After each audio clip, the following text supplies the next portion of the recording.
Okay, Shalom, Shalom, Kwam Yasha'Allah, Koholoyula, Yahweh, Bahashim, Yahawashi, Bahashim, Rechaha Wadash. Double honors to our apostles and elders of Great Millstone who rule well and that by the Spirit taught us this beautiful truth and just want to say the water to all the H.I.M and Akwaf that's out here sincerely keep the laws, the statutes and commandments of Yahweh, Bahashim, Yahawashi to the best of their ability.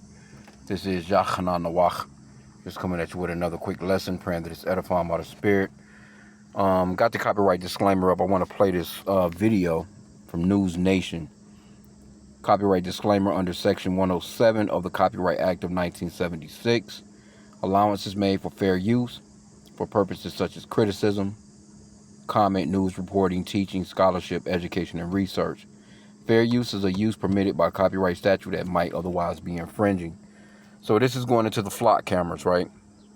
And I got another article too, where they, this guy, he destroyed 2,000 of them, and he being hailed as a hero. Some Edomites. See, these Edomites, they can do shit like this, But it's saying these cameras are $3,000 to replace, and this one right behind the house right here, right where I'm sitting on the block right now, and I noticed the camera one morning when I was going to work, and I don't know, they could have put it up during the day, but I'm thinking they must have put that shit up at night. Because I'm going to work, go the same route every morning. I haven't been going that route since then, though. But, and I pass, I'm looking like, that's a fucking camera. Wide open. I'm like, that's a camera. I'm like, that camera was not fucking there yesterday. And that was before I even knew what they were. Then it dawned on me, a little while ago. I'm like, that's one of those fucking flock cameras, man. Because I'm looking at it, the way that it's hooked up, the way that it's, I'm like, well, what is it going to? Why, it's on the back block right here, but there's no houses on that block like that, for traffic. A lot of blight goes on here in Detroit, so they tore down a lot of houses, so it's really nobody on the fucking block anyway. But, and the road is actually closed because it's just, anyway.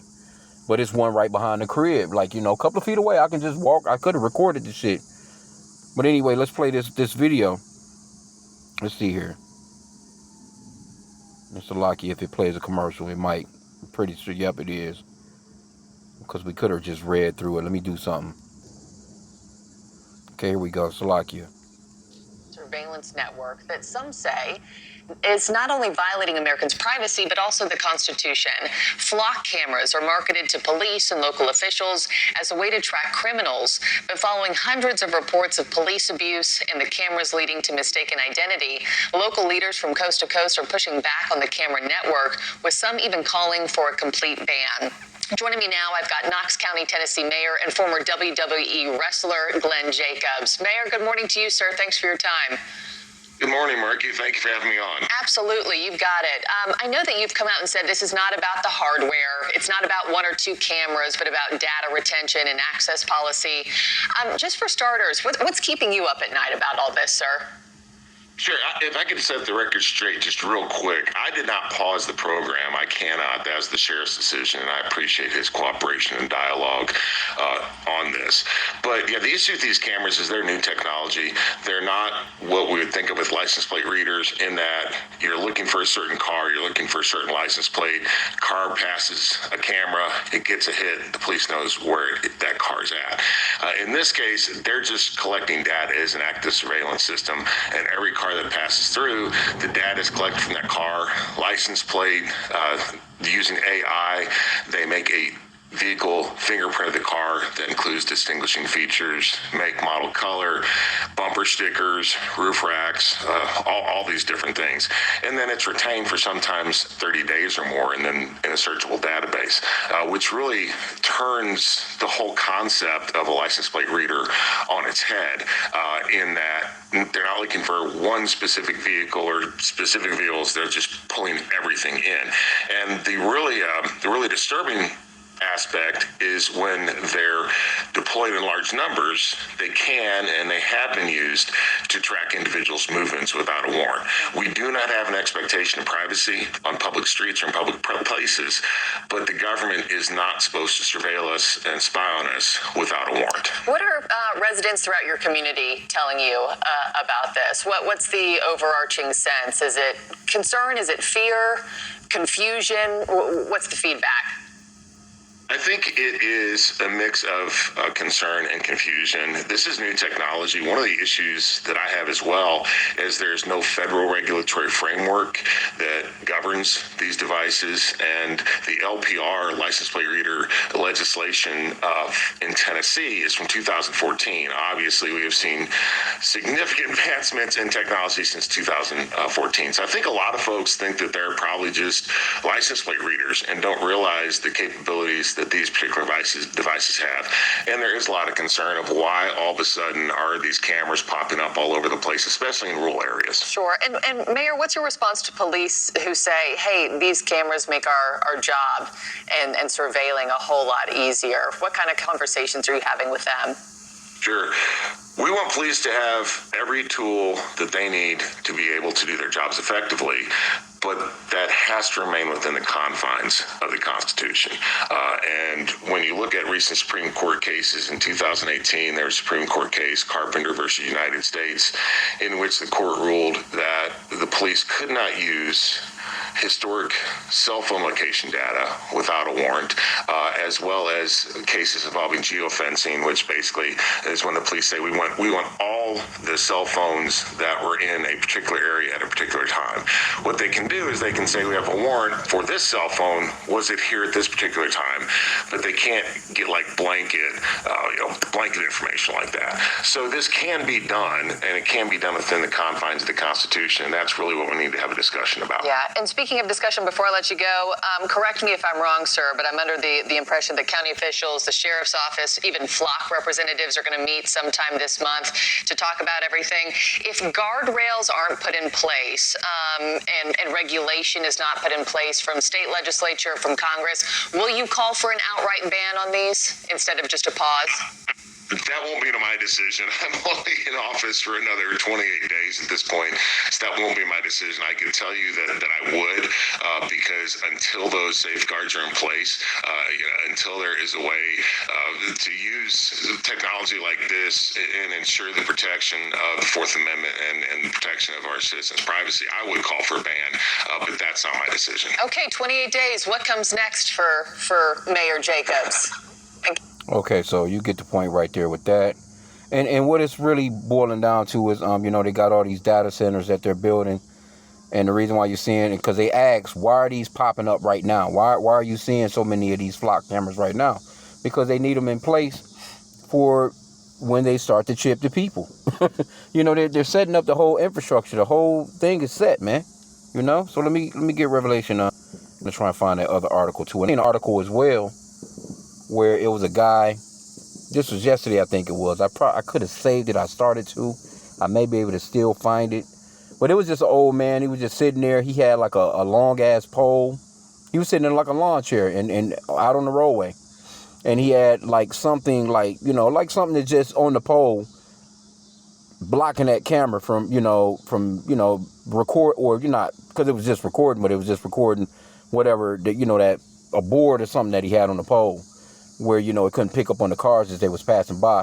And the police was actually there, trying to get his ass to get up, I guess. And another guy passed by, you could tell these were Edomites. Edomite asked him what his name was. He was like he was coming to bail him out because he appreciated his services, So you got these Edomites, they're pissed about this kind of shit because they're starting to see their constitution is not what it used to be, it's being trampled on, It's like you. There's a lot going on with that, man. These Edomites are losing. Your country is not what it used to be, man. But these Edomites, and it's too late for you to fight back. And it's prophetic that you're not going to be able to fight back anyway. I mean, they're going to put up a fight. They're going to do what they're going to do. But you're in losing mode. Revelation 13:16, it says, because this is what it's all coming down to. Microchipping the people. Keeping surveillance on every single person that's on this goddamn planet. They started way back with, chipping pets and cats and dogs, and they already got this, and that was a long time ago. This technology is crazy now. It's crazy now. It says Revelation 13:16, and he causeth all, both small and great, rich and poor, free and bond, to receive a mark in their right hand or in their foreheads. They're gonna need to know. You notice he said geofencing. And it's kind of almost like Well, I, they have these pet fencing where you can't see the fence. It's not like a fence, like a physical fence. It's like I guess you put the collar on the pet, the dog, and they have markers in the yard. It's been so long ago since I remember that, but you know, anyway, the dog can't leave out of the yard because of the geofencing. It's like it's invisible. I guess it gives them some type of, I'm not sure if it's a shock or if it's a eerie sound, something to that extent. But they can actually do that with the people. Like, okay, they already talking about 15-minute cities. Okay, you have a zone that you're supposed to be in. If you walk outside that zone, matter of fact, I'm trying to think which Call of Duty that is. One of them Call of Duties, they got it where if you plan online and you jump over a fence, say, and you're outside of the zone, it's like a little countdown that starts. It turns red. There's a countdown, and if you don't get back over the fence or get back into the area that you're supposed to be in, then you automatically die, which is crazy. And that's what Esau can do. It's almost like with that movie Life. We think about that movie Life with Eddie Murphy and Martin Lawrence, where the guy, can't think of that one comedian name, but he played the gay guy. He didn't want to get out. He didn't want his mama to see that he was in there playing the Tootsie. So he was like, the day before he was ready to get out, he just started running. He was running towards the fence. And back then, the saying they had, what, you have a watchtower, and that watchtower, you got a guard up there that's a sniper. And he shot homeboy in the back and killed him. And he only had 1 day in prison and left. He just didn't want to go home the way that he was. But the point is that it's almost like that. And it's just that, Esau, he has perfected that weapon. Esau, he carries on with it. He's perfecting the weapon more and more every single day. He's never going to stop pursuing another weapon or making a weapon better. He has always done that. This guy went from a damn a rock or a stick to a nuclear ICBM missile, man, that can take out a continent with precision. So if he gets these people in these 15-minute cities and throw those chips in them, and you get outside your zone, it ain't gonna take but one person to try and do it. Oh shit, my little Mikey, he died. He left the block. That'll keep your ass in order. You ain't going nowhere. You're gonna stay in that zone. You're gonna stay in that block, and you're gonna behave yourself. And like how they, with this other article I want to pull up, they was talking about, China and North Korea and all these different things. But you have people in the comment boards like, for crime's sake, I think it's good. But they don't understand you're going to take that microchip. So again, Revelation 13:16, and he calls it all, both small and great, rich and poor, free and bond, to receive a mark in their right hand or in their foreheads, and that no man might buy or sell, save he that had the mark or the name of the beast or the number of his name. You're not going to be able to do no business out here. You're not going to be able to, even in a 15-minute city, if you in there, you're not going to even be able to be in there without it. You're going to have your tag. You're going to have to be tagged, man, with that microchip, which is going inside your ass. This is going to be a physical thing, man. They're not putting up these license plate readers for nothing. They're not putting up these cameras all over the place for nothing. It's cameras every fucking where. You can walk up the block right now, any block. I can walk up the block right now and probably 30. I think I might be the only person in my neighborhood without a Ring doorbell camera. Literally. But it's no use. The people across the street got the shit. The people next door to me got the shit. So it's like when I come out of my house, they were fucking recording me too. Not to mention that, with the extra cameras and shit that they got on the house for security. So it's already, they can tap into any camera that they want to at any time. And it's already a surveillance state. All this shit these people doing with these flock cameras, that's not going to do anything. They're not going to do anything except for what? Put them up higher. Because I'm surprised at the one that I see. I'm not sure if they have to be that low. Maybe they have to, I don't know, because cameras, they got some good ass cameras. They probably just don't want to spend a lot of money on the better ones. It's probably a cheaper product, because $3,000 is still a lot of money for a camera, but I guess it being that low, because it's not up that high. This one that I see in the back, it's not up that high. It's not up high enough where it can't be gotten to and destroyed, So probably more than likely they're just going to put them up higher. Like if you look at I know like certain stoplights, four ways, in certain cities, they got them up on those big ass metal poles, way up. You're not going to even, if you're not looking way up, like you got to look way up, to actually spot those cameras. But they got those cameras at the four-way lights in a lot of different cities at those main intersections. And a lot of people don't pay attention to them like that, So anyway, this is what it's all boiling down to, man. So let me see if I can find this other article real quick. Okay, Khan, I found the one with the old guy. He was sitting there. You see him in the chair right here. he got a post and he blocking that camera. And there was a guy that rolled by and asked him, it says, countless vigilantes have taken to roadways armed with trash bags, spray paint, laser pointers, and power drills to render the surveillance post useless, resulting in arrest and investigation by police. But what if there was another way to block the flock cameras that didn't involve damaging public property? Turns out they'll come after you for that too. 77-year-old Florida man named Carl Gunn decided to take matters into his own hands and block a flock camera in his neighborhood.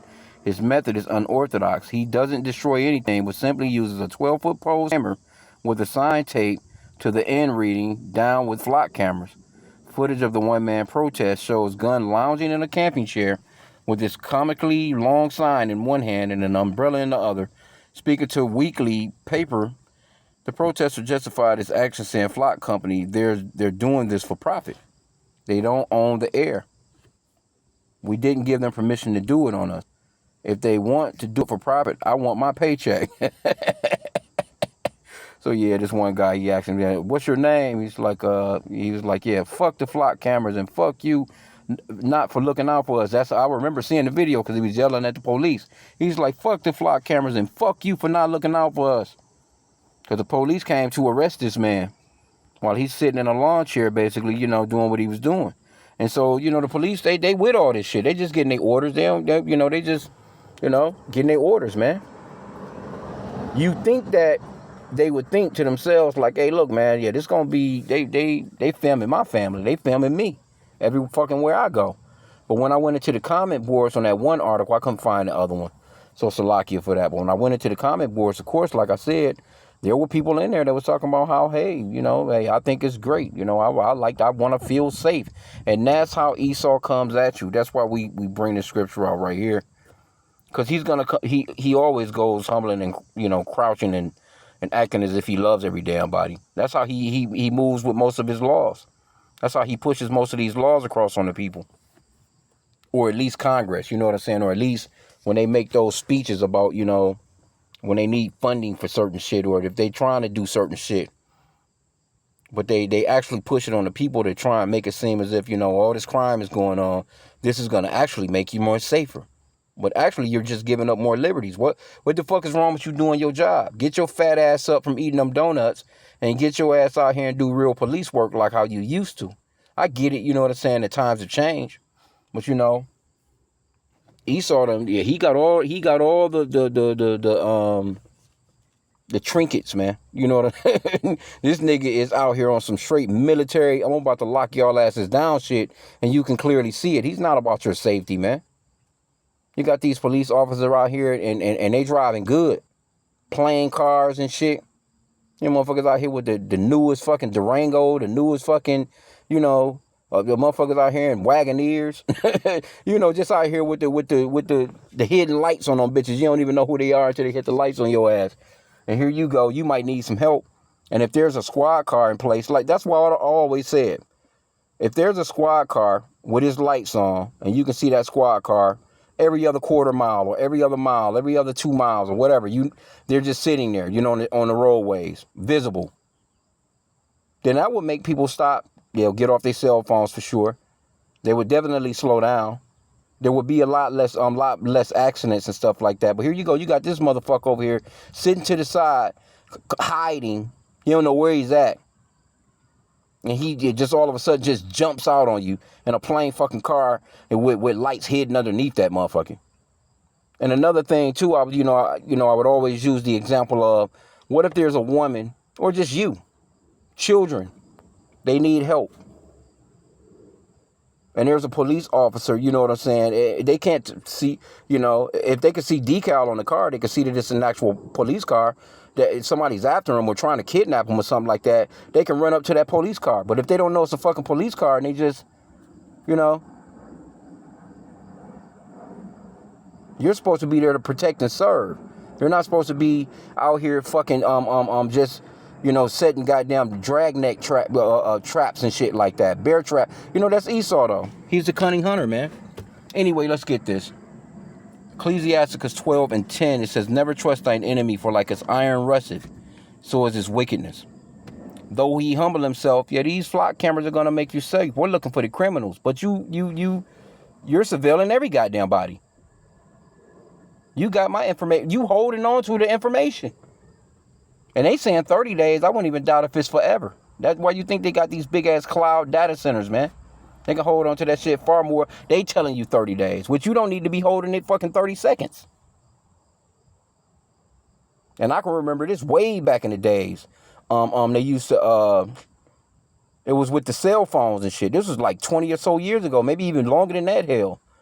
Where it was a police station not too far away from here. They had bought some type of unit that they sit in the trunk of the car, and it pings everybody's shit, and they can just you know listen in on your conversations and all kinds of shit. And this was through the police department, you know. So shit that came a long ways, and you people might as well give it up, because they're not gonna stop. It's only, you think these people, these billionaires, these tech companies and shit are gonna listen to your little cries for privacy? When you got a damn cell phone stuck in your fucking face all damn day long, doing TikTok dances and challenges and telling all your fucking information on that bitch anyway, you don't care nothing about your privacy. Anyway, verse 11 again, it says, though he humble him, let me get verse 10 again. Never trust thine enemy, for like as iron rusteth, so is his wickedness. Again, Ecclesiasticus 12:10. Never trust thine enemy. It don't say sometimes. Never trust thine enemy. For like his iron rusteth, so is his wickedness. Just like iron gonna rust, that motherfucker gonna show you them true colors eventually. Though he humble himself and go crouching, yet take good heed and beware of him. And thou shalt be unto him as if thou hast wiped a looking glass, and thou shalt know that his rust have not been altogether wiped away. See, he's gonna humble himself. He goes crouching. Yeah, you know, this is going to be safe. The kids, we can pick up on the kids. We can pick up on... Here you go. You got all this goddamn trafficking going on. You got all these kids coming up missing. But you got flock cameras everywhere. And nobody knows what's going on. Nobody knows nothing. You know, Epstein files or you know, nothing. Nobody knows nothing. Whole rings of trafficking shit going on. But the scripture says what?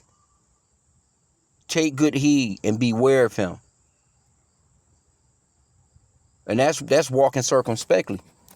That Ephesians 5:15, the Lord said to walk circumspectly, not as fools, but as wise, redeeming the times, because the days are evil. Even your government, the people that's supposed to keep you safe are actually spying on you to do you harm, and especially the men of the Lord.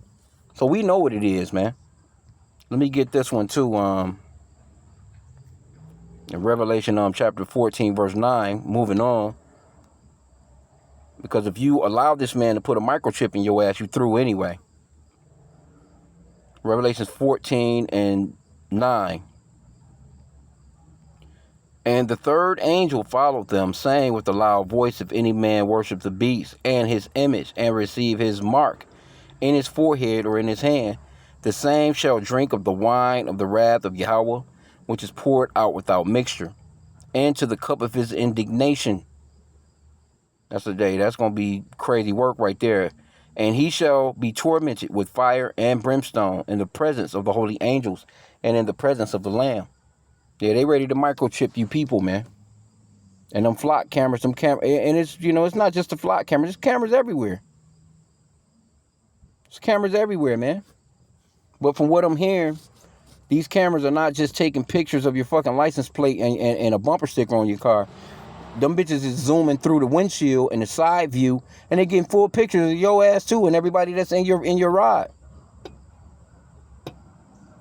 They're getting pictures of your children. They got your children in their database. grandmama, granddaddy in the database. You already know if they taking pictures like that, high resolution pictures, they taking pictures of your ass too. I remember when they first came out with the license plate readers. I was here, like I said, maybe about 20 or so years ago, and I can remember they had like these. It wasn't nothing covering the plate. It was clear, but it was like a cover. It was a clear cover where you could still read the plate. You could still see the plate, but it obscured the camera's view. Salakia. It obscured the license plate, and you know the police were still pulling people over for that, even though they could still see the license plate and could read the license plate. But I guess from their view off the camera, it was showing that you couldn't see it that way. It was like a blur to it, which is crazy. And there was a company too. Let me see if I can find this. Okay, so I put in companies that basically company with bar scan clothing that obscure AI scanners. I seen this on TV. I seen it on the news. It wasn't in America though. It was another country.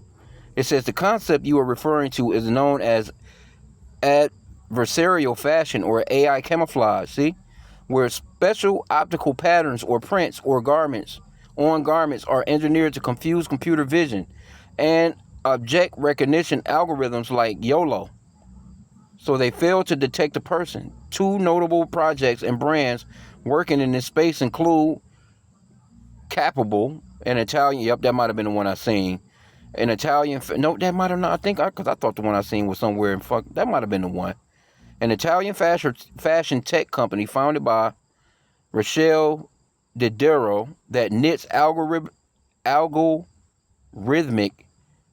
adversarial patterns into garments like sweaters and dresses to trick AI object recognition into misidentifying humans as animals. That's crazy, bro.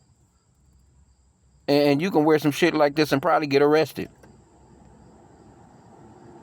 Then you got 404 Apparel, a privacy-focused project originating from hackathons that designs graphic prints meant to block persons' detection models from registering the wearer. See?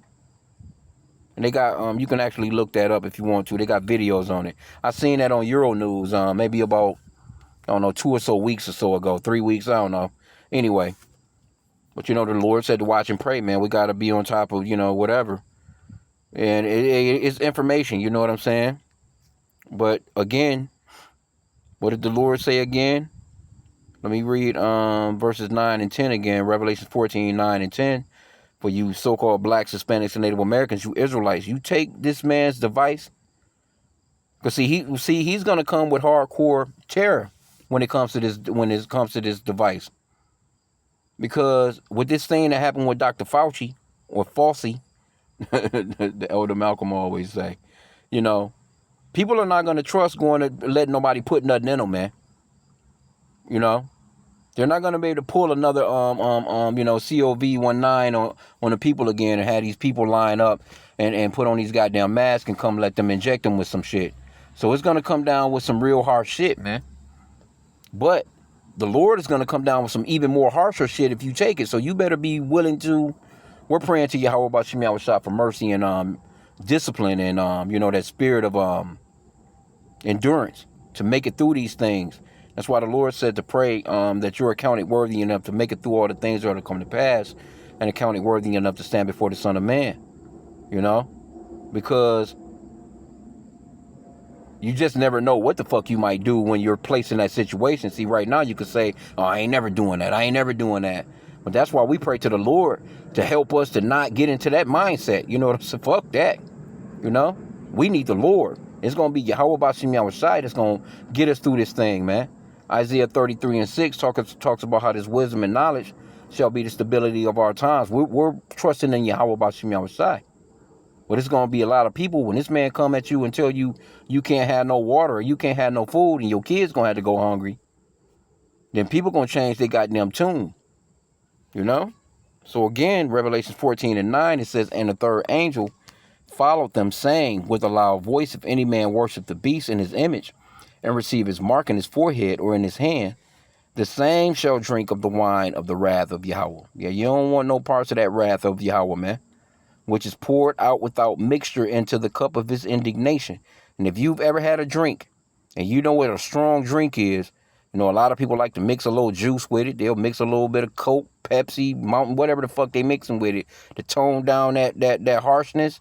No, this right here, you're not gonna be, the Lord not coming. You ain't gonna have no mix, no chaser. What is what they call it? You gonna take this shit. The Lord gonna come straight down with straight, uncut wrath, man. It says, and he shall be tormented with fire and brimstone in the presence of the holy angels and in the presence of the Lamb. That thermonuclear fire, man. And when you go to Revelation chapter 16, and I'll hear you, Haratazah, verse 2, it says, and the first went and poured out his vial upon the earth, and there fell a noisome and grievous sore upon the men which had the mark of the beast, and upon them which worship his image. So, you receiving something in your body like that, when these phones already emit radiation and things of that nature, you know what I'm saying? Like, you know, in whatever amounts. But if you were to have this underneath your skin, and you hitting, and you every other couple of miles, you passing a tower, 6G, 10G, 20G, whatever the fuck, and that shit get the radiating in your ass, or you're gonna be fucked. And that's just me speaking as a man on that, you know, it's going in basically into like some cancerous sores, man, or some type of sore that's gonna most definitely be visible. It's gonna be, people gonna be, you gonna be able to know who done what. And again, like I said, I wanted to find an other article, which I don't need anyway right off now, you know, because the point has been made. But when I went into that other article, like I said, these people was off in there talking as if it was gonna be okay. Like, I don't mind, you know, it's gonna make things safe. All right, well, no, yeah, you know, I'm good on all that. I'm good on this motherfucker, you know, surveilling my every fucking move. But this man, hey, he done gave you these Fitbits, he done gave you these Apple Watches. People wear that shit like it's nothing. You know, they sync it with the phone, they sync their heartbeats and shit. Like, nigga, I'm not about to let these motherfuckers know nothing like that about me, man. The fuck out of here. And that's what they gonna be coming with all year, because you know that's that them crouching and humbling themselves. Oh yeah, we can see what your medical records are like. If you ever get into a situation, you know, the ambulance would already know what you're allergic to and know your medical history and this and this. You know? But they telling you that it's gonna be good for you, but in the meanwhile, they're gonna have this same technology that's gonna be able to fucking turn your ass on or turn your ass off. Because again, when it comes straight down to this geofencing, they can easily have it where you can't even leave your house. They can turn they can you know, just like how a nigga can't leave a prison cell because he got bars in front of him. It's the same old. He can do that exact same thing where you could never even leave your bedroom. You know, a 15-minute city. You don't think that he's not gonna know when you going into the refrigerator? He gonna know when you go into that goddamn refrigerator. He can be like, hey man, well nah, nah. You've eaten your allotted amount of food for today, or this week, or whatever the fuck. He can do whatever he wants. Your ass leave that zone. Hey man, I'm telling you, this shit is about to be serious, man. This man is draconian, man. He's the wicked that the Bible speaks of, man. He's not gonna just stop with so-called finding criminals. He looking at all of y'all like you criminals, man. He wants total control of all the people, and especially you Israelites, man. That's really what he's gearing towards. He's really gunning for you Israelites, you so-called blacks, Hispanics, and Native Americans. Until you people that's thinking you can go off the grid, or they coming to find you too. They're not about to allow nobody to go off grid. And if you do go off grid, they're gonna, you can see they done already killed all the vegetation, basically. You know, ain't no bumblebees out here pollinating shit like that no more, man. You ain't gonna be able to just go out here and because it takes land to fucking plant something. They not about to allow you. You know, I seen a video of a drone. I don't even want to play the shit, but that was on Euro News too. That was on Euro News too, because you know Euro News, they show some shit. They'll throw that little disclaimer across the TV saying, you know, graphic videos, you know, be aware, you know, type of deal. But the dude he was at a fruit stand. He had a fruit stand. I don't know where it was at. It wasn't here in America though, but he had a fruit stand, and he was at his fruit stand, and it was a drone that was flying around him. They were saying, matter of fact, they said it was Russia. That was supposedly it was Russia supposedly flying these little bitty drones. You know, like the drones like you can you can just go and buy. Well, I'm not even talking about a military drone, but this particular drone, that shit was flying around him. He was running around his van. He was trying to hide underneath his umbrella. You know what I'm saying? He was running. The drone kept buzzing around him like a goddamn fly, and that motherfucker blew up. But that's what they was talking about, Russia using these drones to you know, kill civilians and shit, which I don't know how true. I mean, I seen this video. I know that video was real because it was on the news or whatever with you know, and they threw that graphic. But that dude he was a big dude too. He was running his ass off. He kept running around the van, circling around the van, trying to duck that shit out. It didn't kill him though, because he was able to like get behind something just as it was blowing up. But it fucked him up though. It was a small drone. That shit blew up, and they had explosives on that bitch, and somebody was droning that motherfucker. You know what I'm saying? From some joystick shits, and they had a camera on that shit chasing his ass. So the world done got ill, man. So I'm gonna end out there, man. I do pray that the lesson was edifying. And you know, when it comes to this technology, we want to pray to the Lord that the Lord hold us and keep us, man. Because again, you don't know what you're gonna do, man, until you get hungry. When you get to a point of survival skills kick in, or survival kicks in, when you really need water and food, there's no telling what you'll do, especially if you're seeing your children starving, or, you know. So we're praying to the Lord, man, for just believing on him, man, trusting on him, man. So with that, I pray that the lesson was edifying. With that, Kwame Yashala and the Bible Ball.